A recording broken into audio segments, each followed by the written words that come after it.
The House passed a series of bills related to China on lawmakers' first day back from recess. Most of the 15 bills were fast-tracked with a voice vote Monday. The House will vote on more China-related bills later Tuesday. NTD's Jeremy Sandberg has a quick breakdown of the bills. Today, House lawmakers are under pressure to pass spending bills by the end of the month to avoid a partial government shutdown. They added a so-called China Week to their calendar in a bipartisan vote on Monday.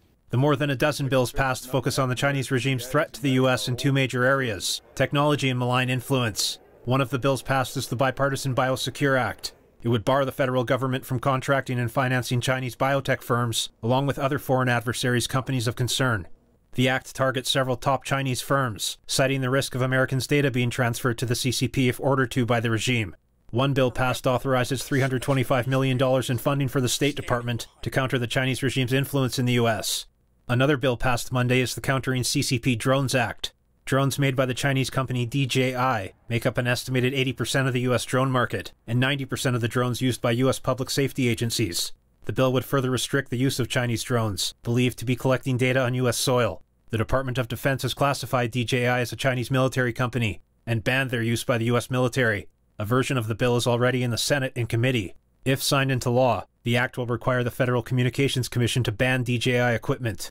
The proposed bills do not restrict outbound investment to China or end the de minimis rule. That's the rule exempting shipments valued at $800 or less from tariffs. President Biden hasn't indicated if he backs the measures.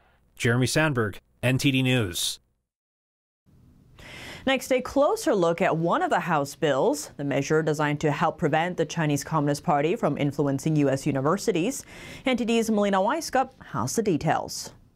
House lawmakers are now using their power of the purse to encourage universities to make a priority of cutting ties with any Chinese entity of concern.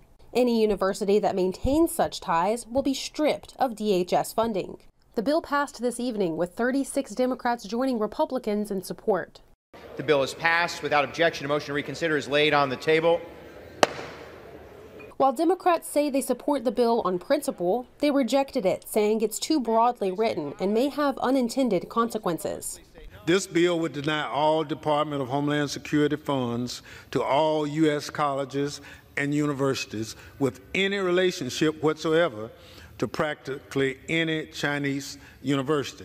Lawmakers also debated a separate China-related bill reviving the Trump-era policy known as the China Initiative. It mobilized the Department of Justice to pursue people and entities who engage in intellectual property theft on behalf of the Chinese Communist Party.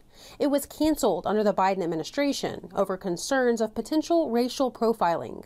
These bills that lawmakers debated today are just two of several China-related measures to be taken up in the House throughout the course of the week. One notably addresses China's dominance in the growing EV industry. Reporting from Washington, D.C., Melina Weiskup, NTD News.